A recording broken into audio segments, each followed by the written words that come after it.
Before we step into this story, take a moment. From what corner of the world, and what time, are you listening tonight? Tell us in the comments. It's always a comfort knowing who's on the other side of time. Now, settle in. Pull that blanket a little higher. Let the hum of your fan become the cobbled street wind. Close your eyes. Let's drift to a different time. It's England, 1921. You are a constable in the city of Birmingham. The war is over, but the scars remain, not only on buildings, but on men's hearts. You sleep in a narrow flat above a bakery. Coal smoke seeps through the window slats. The mattress is lumpy. The sheets always slightly damp, but it's home. At precisely 5:30, a church bell tolls. No alarm clock, just the bell in your aching joints. Your boots, polished the night before, wait beside a worn chest. You rise, splash cold water on your face from a chipped basin, and stare at your reflection. A face grown old before its time. A mustache trimmed to regulation. Eyes that have seen too much. Breakfast is simple. Tea, a slice of bread, sometimes a bit of dripping if the butcher's generous. The bakery downstairs sends up warm air, but not much else. You dress in your heavy blue wool uniform. The buttons glint. The helmet, tall, almost ceremonial, still feels too grand for these streets. Then you step outside. The cobblestones are wet. The gas lamps flicker. Your beat begins. 6:05 a.m. The station clock ticks loud enough to rival the steam whistles drifting from the factories by the canal. You log your name in the duty book, ink still thick and clinging to the nib. Sergeant Wilkes nods, eyes rimmed red from a night patrol that found more drunks than thieves. A pot of weak tea steeps on the iron stove. You pour a tin mug, feel the heat seep into your fingers. Around you, battered veterans pin medals to uniforms now faded with budget cuts. Some cough from gas they breathed in France. Others rub knees that still ache from shrapnel.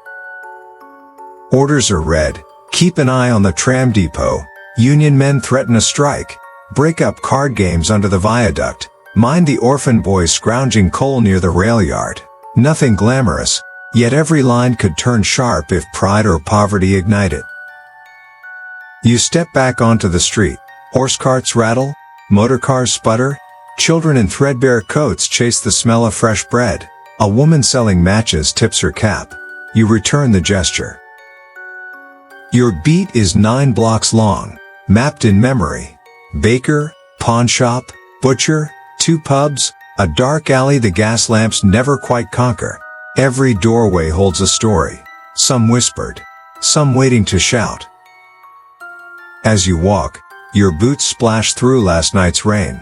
You check doors, nod to shopkeepers setting out wares, and note a boarded window where none was broken yesterday. The city exhales coal smoke and unresolved grief, and you inhale both, steady, alert, ready for whatever the day decides to become. 8 a.m. The city is wide awake now. Chimneys bleed smoke into the gray morning sky, and trams clang past with workers packed shoulder to shoulder, faces blank, collars up, minds already clocked in. You pause at the corner of Albert and St. James. A cart horse has slipped on the cobblestones, legs flailing, eyes wild. Its driver shouts in panic, a small crowd gathering. You move fast, coat flaring. Stand back. You bark. Your voice, trained more by necessity than volume, clears the street. You help calm the beast, murmur steady words as the driver untangles the harness. Within minutes, the cart is upright. Wheels checked. The horse coaxed to its hooves. The crowd disperses with nods of thanks. No applause. Just the rhythm of a policeman's day. You jot a note in your ledger. Nothing dramatic, but every detail matters. At the next street, 2 schoolboys dart past, one missing a shoe. A pickpocket? A game? You give chase, not a sprint, just enough to keep them in sight. Turns out they were racing for a farthing the butcher tossed into the gutter. Hunger has no rules. You let them go. Outside a textile mill, a young woman stops you. Her brother, she says, hasn't come home from the night shift. Could have gone drinking, she adds quickly, but her eyes hold fear. You promised to ask at the pub near the canal after your round. You always do. The mill's whistle blows. Doors open. Workers flood out, heads low, fingers ink-stained and raw. A man coughs into a rag and you catch the stain of blood. You say nothing. The work gives no choice. The city presses on. So do you. Another 8 hours to go. Noon. The sun, what little of it makes it through the soot-hung sky, casts a pale gray over rooftops. Your stomach growls. You haven't eaten since dawn. But meals don't come on time for men like you.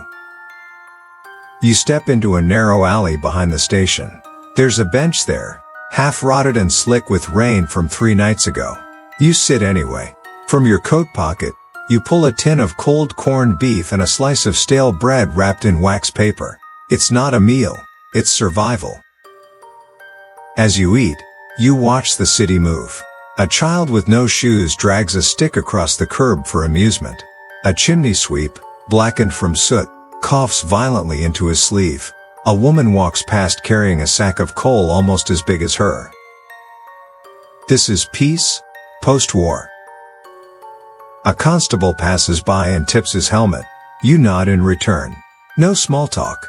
There's never time. A call crackles through your wireless set. Rare, but growing common in richer precincts. A brawl at the dockside gin house. You toss the empty tin, brush crumbs from your lap, and rise. Time to move again. Lunch is over. And for you, the real work is just beginning. 2 p.m. The dockside smells like wet wood, diesel, and desperation. You arrive just in time to break up 2 dock workers hurling fists over a debt owed in gin and pride. One has a split lip, the other a dislocated shoulder. You call for the carriage to cart them both, one to the doctor, the other to the station. The pub owner thanks you, offers a drink on the house. You decline, not because of policy, because of the risk. A drunk officer is a dead one. And in neighborhoods like this, memory is long. One mistake and next time, you're the one in the gutter. On the way out, you spot a girl no older than 12 running parcels for coin. She shouldn't be here. You ask her name. She flinches. You let her go. But make note of her scarf. A red gingham piece with a tear on the left. Details. You return to the street and it's chaos again. A man screams about missing wages, accusing his foreman of theft. You intervene, calm him, escort him away before fists fly. It never ends. You check your watch. 2 hours left on your shift. But in this job, time is just a concept, trumped always by duty. 4 p.m. The light begins to shift. Afternoon tilts toward evening, and the city takes on a new mood, more restless, more uncertain. You walk your beat-down Spittle Street where the gas lamps are being prepped for lighting. Fog curls in from the river like something alive. It cloaks faces, distorts sounds. You pass the bakery, smell of yeast and ash drifting out the door. A small pleasure, one you rarely afford. A boy with a cut above his eye limps past. No coat, no shoes. You stop him. He stole from a street vendor, he admits. But only bread. His hands shake. You should take him in. Instead, you slip him a coin, tell him to buy food and run home. You were that boy once, weren't you? A carriage clatters by, and inside, a gentleman glances at you with a blend of dismissal and curiosity. They don't understand your world. They don't need to. You log 2 more patrols, write up the fight from earlier, and send your report to the inspector's box. Your boots are soaked through. Your coat smells of rain, smoke, and worry. Only a few hours left. But you can already feel the night creeping in, and with it, everything the daylight hides. 6 p.m. The gas lamps flicker to life, casting long blades of yellow across wet cobblestone. The city changes after dark. You feel it in your bones. It's not just night, it's something else. Something older. This is when decent folk vanish indoors and the rest emerge. Men in long coats with knives tucked in their boots. Women who know how to vanish in alleys. Boys with eyes too sharp for their age. You pass under the railway bridge. The iron groans overhead as a train rattles by, and the sound masks a cry, a sharp, distant yelp. You move quickly, boots splashing through puddles, toward the sound. It came from Barrow Lane. There, under a broken lamppost, you find two men beating a third. Fists, boots, curses. You shout, draw your truncheon, charge in. One flees, the other turns on you, swinging a length of pipe. You duck. Counter. Your truncheon cracks bone. The man screams and drops.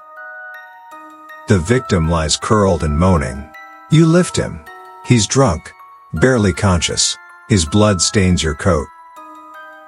A nearby door opens. A woman watches silently, holding a child. You meet her eyes. She closes the door. No one talks. No one helps. Just another night. 8 p.m. The fog has thickened, a living thing now. It rolls down alleys and swallows doorways. Your lantern barely pierces it, a small glow in a vast gloom. You return to the station to log the assault. The inspector barely looks up as you enter. Another officer snores in the break room, half sober, one boot off.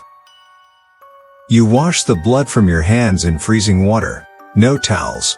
You dry your palms on your trousers. Then it's back out. Your shift's extended. Too few men tonight. Someone called in sick. Someone else never showed. That happens sometimes. You walk through Brickford Square. A man plays harmonica under the statue of a forgotten duke. His notes are broken, off-key. Still, you pause a moment. It's the only music you've heard all day. Then a woman runs past you, breathless. She screams, points. They're fighting at the yard. You rush, truncheon out. At the brickyard, shadows dance in the fog. 3 men, fists flying, one already on the ground.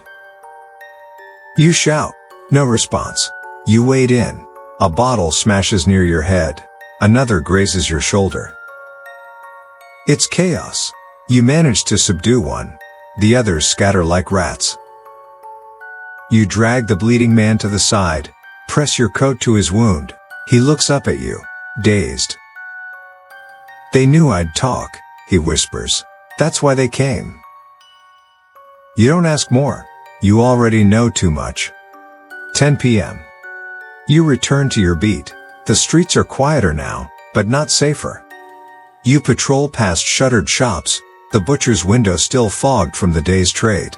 A stray cat darts across the lane. Your breath clouds before you. It's colder now. Damp seeps through your collar. You hear footsteps, then silence. You turn. Nothing.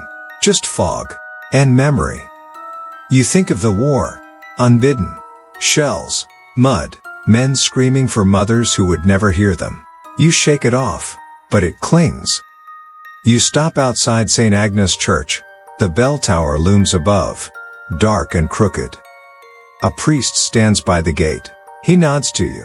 Lost another boy today, he says softly. Knife to the belly. Over 2 shillings. You nod back, say nothing. Behind you, a door slams. A dog barks. A baby cries somewhere in the distance. And the fog just watches. This is your world. Not clean, not noble, but yours to walk. Yours to hold the line. 11 p.m. The city exhales, not peace, but a kind of surrender. Taverns spill out their drunks. The streets collect them. You walk the western end of Eastway Street. Rats scatter beneath broken carts. A beggar stirs near the bakery chimney, kept warm by ash. A boy with no shoes tries to sleep beneath a leaning fence. You nudge him gently. He opens one eye and doesn't move. You toss him a biscuit from your coat. Don't die tonight, you mutter. He gives no reply. On the far end of the alley, laughter echoes. Too sharp. Too deliberate. You round the corner.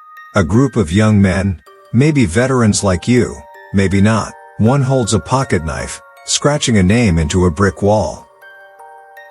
You don't approach. Not now. Not alone. You wait. They walk off, laughing. But one looks back. His eyes meet yours. They're not afraid. Not anymore. That's the real battle now. Not crime, but fearlessness. A city that's lost its memory of law. You write the time in your notebook. You keep walking. Midnight, the final hour, the one where the city truly shows its bones. You return to the station. Your boots leave prints in the thin layer of soot that dusts the hallway. Inside, the desk sergeant sleeps upright. A candle burns low. Someone's left half a sandwich on a plate.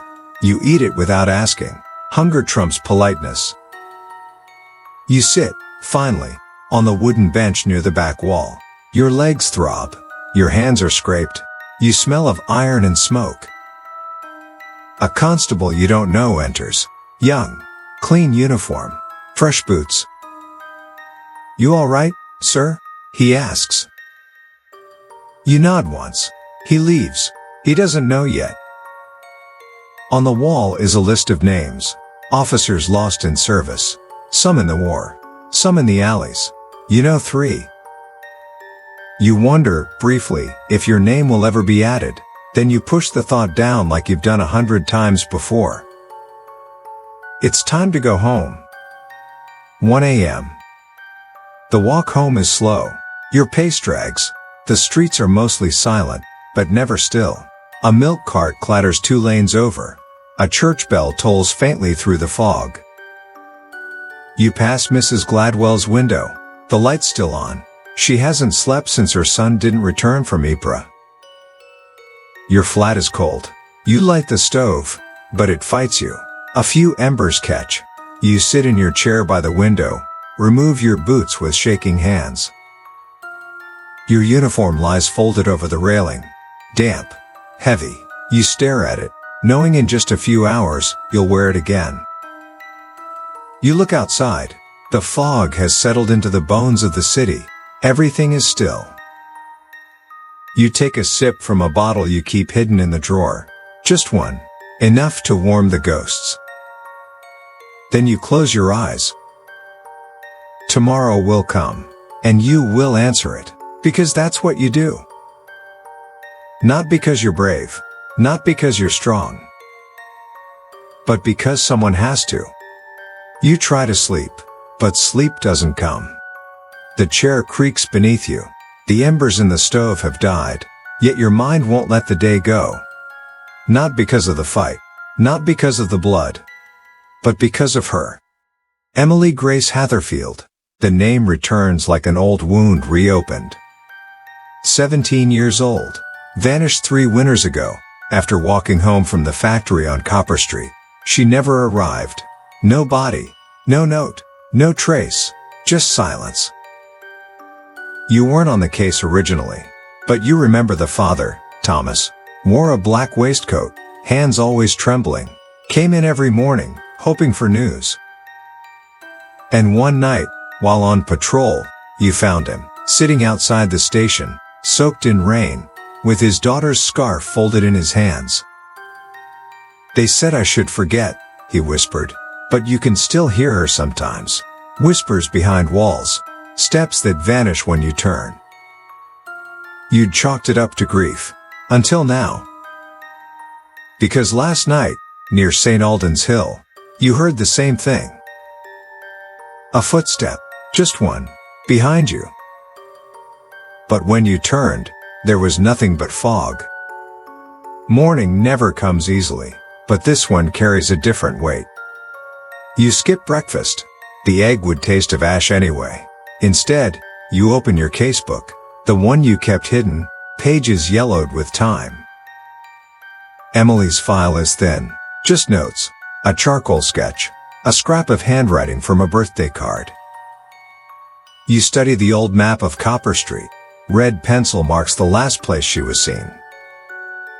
But here's the thing. The factory has been abandoned for over a year now, and yet, You saw candlelight flickering through its upper windows just 2 nights ago. Maybe it's vagrants, or a secret meeting, but your stomach twists with that same old tension. You put on your coat, tuck your notebook deep into the inner pocket. You don't tell anyone where you're going. This isn't an official revisit. Not yet.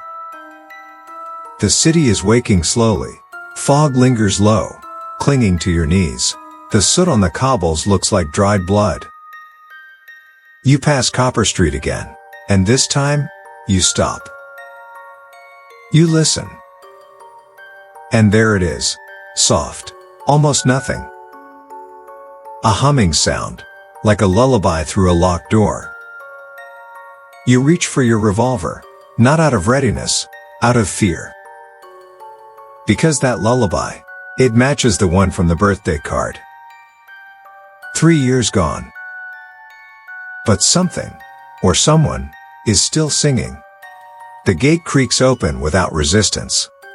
The factory, once a hive of clatter and steam, now holds only silence, a silence thick with memory. You step carefully across the cracked floorboards, each creak echoing like a shot. Dust coats every surface, but near the stairwell, something's off, a trail of footprints, too fresh to ignore. You follow them. Up to the old office. The door is slightly ajar, the same door she was last seen beneath.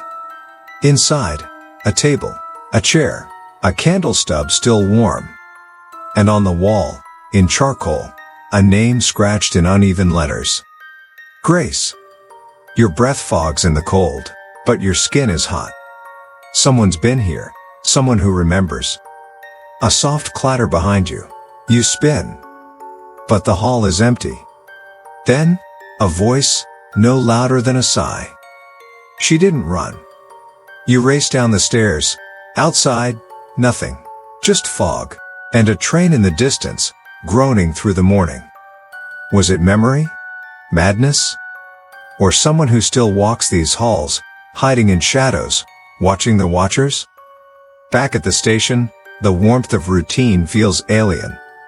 Officers joke, typewriters clack, a boy delivers the morning paper.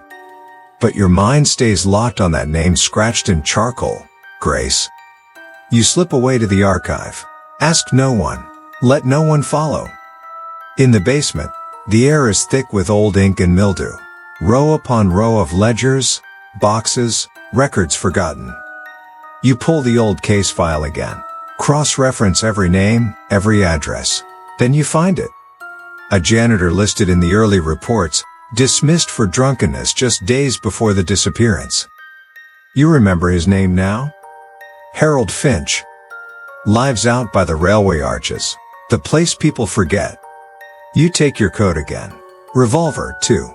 This time, with purpose. Because something about Finch never sat right. His alibi flimsy. His tone too calm. And now, years later, that same name appears under candlelight? This is no coincidence. You step into the dusk, the gas lamps flickering. You're no longer just an officer. You're the reckoning. And justice, however late, is stirring from its grave. The railway arches loom like the ribs of some dead animal. Cold stone, black with soot, rats scurry along the gutters. You knock on the rusted metal door. Once, twice, a slot slides open. Who's asking? Comes a voice, old but wary. Police, you reply. Harold Finch home? A pause. Then, the door creaks open. He stands before you. Thinner, hair gone to wire, eyes yellowed with drink. Been years, he says, stepping aside. Didn't think you lot still cared. The room reeks of old beer and boiled cabbage. Newspaper lines the windows. He gestures to a rickety chair. Sit, I know why you're here. You don't sit. You study him. He lights a cigarette with shaking hands. She screamed, you know, he says, eyes locked to the floor. I still hear it sometimes, in the pipes. Your blood chills. But I didn't touch her. Not me. Someone else took her. I saw him. Long coat, limp in the right foot. Factory manager said keep quiet. So I did. You lean in. Who was he? Finch exhales smoke. Name won't help you. Dead now, they say. Fell off a train. Or maybe jumped. But go look in the old records. The Holloway file. It's all in there. You rise. Why say this now? He looks up. Because the girl's been visiting me. In dreams. Pale. Hair wet. Wants someone to know. You leave him there, coughing in the dark. You don't believe in ghosts. But you believe in guilt. By candlelight in the station's archive, you find the Holloway file. Misfiled, of course, dust-covered, water-stained, but there it is. Edward Holloway, factory manager, decorated war veteran, limp in his right foot. Reported missing, body found months later on the railway, case closed. But you turn the page, there, an internal memo. Questionable conduct, concerns from female staff, suggest quiet removal. No interviews, no follow-ups. You clench your jaw. They knew, and they buried it. You think of Grace, of Finch's shaking hands, of justice left to rot. Morning will come, you'll file an inquiry, stir the pot. But tonight, you walk home alone through soot and fog, past the flickering lamps and the whisper of unseen steps. Something lingers in this city. Guilt, yes. But something older, too. A hunger for truth. And you, broken, stubborn, unyielding, you'll feed it, even if it swallows you whole. The Holloway file, you soon discover, is only a thread, one tug, and a whole weave begins to unravel. A clerk at City Records, pale and red-eyed from lack of sleep, meets you behind the stacks. There's more, she whispers. Before Holloway, before the war, even. Girls going missing. Same streets, same silence, different names. She hands you a box. No markings, just old photos, police sketches, reports never filed, and one photo you can't ignore. A girl in a white dress, standing in fog, barely visible. But you've seen that face. You saw her in Finch's flat. In his dreams. You flip it over. A date, 1898. Location, the same alley where Grace was found. Different time, same place. You feel a chill that isn't from the cold. That alley, now bricked up, forgotten. You go there by dusk, just to look. The bricks are recent. You peel one back, then another. Behind the wall, a room. Long buried, candles melted to bone, a child's shoe, rotted velvet. You stumble back. This wasn't a one-time crime. This was ritual. Repeated, hidden, blessed by silence. Your hands shake. The city, your city, has ghosts not born of war, but of something older. And they have not gone quietly. You seal the room again. Walk back through the fog. The smell of burnt wax still clinging to your coat. You don't sleep that night. You file no report. Not yet. Because you need time. Time to find out how deep this rot goes. In your notebook, you draw a crude map, plot the names, cross-reference dates. The pattern emerges slowly, always in winter, always near churches long abandoned, always young, always forgotten. You pull up blueprints from the city archive. One church stands out. St. Maudwin's, shut since the cholera outbreak, bricked and sealed, but the tunnels beneath, still mapped. You light a lantern. The oil flickers. You descend into the crypt. The smell hits first, damp and iron. Then the sound, soft, rhythmic, like someone breathing in the dark. You draw your revolver. The steps are slick. Each breath echoes like thunder. A figure kneels in the dark, back turned, unmoving. You speak. No reply. You step closer. Your boot knocks a bell. It rings. The figure turns. And the eyes that look back are not eyes you recognize as human. Your scream doesn't come. It gets trapped in your throat, strangled by the chill that locks your lungs. The figure stares at you, unmoving, or perhaps trembling just slightly, like a leaf on the edge of breaking wind. The eyes are hollow, yet glowing faintly. Not candlelight, not reflection. Something alive and wrong. The figure rises, fluid but broken, like limbs had been stitched for utility, not grace. You stumble backward. The lantern shudders in your hand. Light dances across the crypt walls, revealing what you hadn't seen before. Carvings, scratched into stone. Circles and tongues you don't recognize. Blood patterns dried into soot. The figure doesn't chase you. It just watches, until it speaks. One word, crooked and cracked. Repeat. You don't know what it means. You don't stay to find out. You run. Out of the tunnels. Into the streets. The fog has thickened. The bells from St. Maudwin's, long silenced, begin to toll. By the time you reach the station, you're soaked in cold sweat. The others see it in your face. You make up a story. An old squatter. Sick, you say. Just an old man in a locked place. But that night, you notice something. In your coat pocket, you find a scrap of paper. Not yours. Not from the crypt. It's fresh, handwritten. It reads, "We remember what the city forgets." You look up, and for a moment, just a moment, you think you see someone watching from across the street. Then gone. The next morning, you don't wake to the usual stirrings of the city. You're already sitting at your desk when the sun rises, coat still on, cigarette burned down to ash between your fingers. You've made your choice. This thing you've found, it's older than crime, deeper than war, and if you pursue it, you won't just be risking your job, you'll be risking your mind. But something inside you has shifted. It's not just duty, it's obsession. You start quietly, re-interview the families of the missing, visit the parishes where the bells still ring wrong, dig through cases marked unexplained death or disappearance, long before your time. And then you find it. A retired constable, lives in a home now, doesn't remember his own name half the time. But when you show him the photo of the girl in white, the one from 1898, he stiffens. "She came back," he whispers, "every few years. Never aged. Never spoke. Just watched." You press him, but the moment is gone. He blinks, smiles, asks you if his soup is coming soon. That night, you dream of her. The girl, standing just outside the reach of your lantern, staring, waiting. You wake with a start. The window is open. And there are wet footprints on the floor. The prints lead toward your study.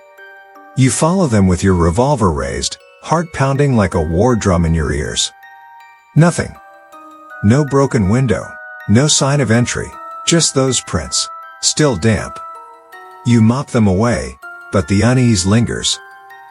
Over the following week, your waking hours blur. You eat little, sleep less. The world narrows to whispers in alleyways, markings on old bricks, names scratched into prayer books in invisible ink. Always the same dates. Always the same face. You go back to St. Maudwin's, this time with kerosene and matches. The crypt must go. But when you arrive, the tunnel mouth is sealed, iron welded. No sign of the church on city records. No memory of it in the minds of locals. You ask a shopkeeper nearby. "St. Maudwin's?" she repeats, frowning. "There's no church by that name. Not here. Not ever." The city is forgetting. Erasing. And the more you remember, the more the city fights back. Your flat is searched. Your notebook disappears. You're reassigned to desk work, then quietly suspended. You're not surprised. You were never meant to see behind the curtain. And now that you have, you're alone. Weeks pass. The dreams return. The girl in white watches from alleys, from fog, from behind your eyelids. Then, one morning, a letter. No return address, just a wax seal, cracked with age. Inside, a photograph. The girl, again, this time older, maybe 17. Same eyes, same stare. And a single line handwritten beneath it. She walks again. You light a lamp, pack a small case, strap the revolver to your side. One last visit. Back to the alley. The bricks are back, neatly stacked. You knock once, then again. This time, something knocks back. You don't flinch. Because you understand now. You're not hunting a killer. You're keeping a promise. To every forgotten girl. Every vanished soul. You press your hand to the brick and whisper the name. Hers. The wall fades. The dark welcomes you. You step through the crumbling wall, and the air shifts. It's colder, wetter. The scent of earth, iron, and old smoke lingers like breath held too long. The narrow tunnel twists beneath the street, carved in stone blackened by candle soot. You pass faded chalk marks, crosses, circles, dates, scribbled by hands long dead. Then a hum, barely audible, begins to rise, a low note, vibrating in your bones. At the tunnel's end, a door, wood swollen with age, symbols etched deep into its frame. You push, it creaks open, slowly. Inside, a chamber. Stone walls, lined with mirrors, each tarnished and cracked, in their reflections, not your face. But hers. The girl in white. No longer afraid, no longer weeping. She watches you from every glass, as if trapped in all of them at once. You step forward. I found you, you whisper. Her lips move, but no sound escapes. You kneel. Place your hand on the nearest pane. It's warm. A pulse, faint, beats behind the mirror, her heart, or yours. The chamber begins to tremble. Light spills from the cracks in the glass, white and soundless. You don't run. You understand now. She was never waiting to be rescued. She was waiting to be seen. A voice echoes in the dark, hers, but layered with dozens more. Thank you. The light consumes the room. Then, silence. When you open your eyes, you're standing in the alley. Daylight. The wall is gone. The bricks never there. Your coat smells of candle wax and earth. In your hand, a photograph. The girl. Smiling. And behind her, dozens of others. All the vanished. All remembered now. Some truths are never written in ink. They live in fog, in alleys, in dreams. And now, in you. You return to your desk, the photograph tucked away. The Holloway file stays closed, but your eyes, they see differently now. You still walk the same streets. Still wear the same badge. But the city has changed. Because now, you carry their names. Their faces. And they are no longer forgotten. Wherever justice is dim, you strike a match. Wherever the silence grows heavy, you listen. Because that's what you promised. Long ago. In the dark. Thank you for listening. If this journey moved you, if the voices of the forgotten reached you, consider subscribing to our channel. Share the story, leave a comment, or simply light a candle for someone lost. There are many more stories waiting in the shadows. And we'll be here to guide you through them. Until then, keep your lantern lit.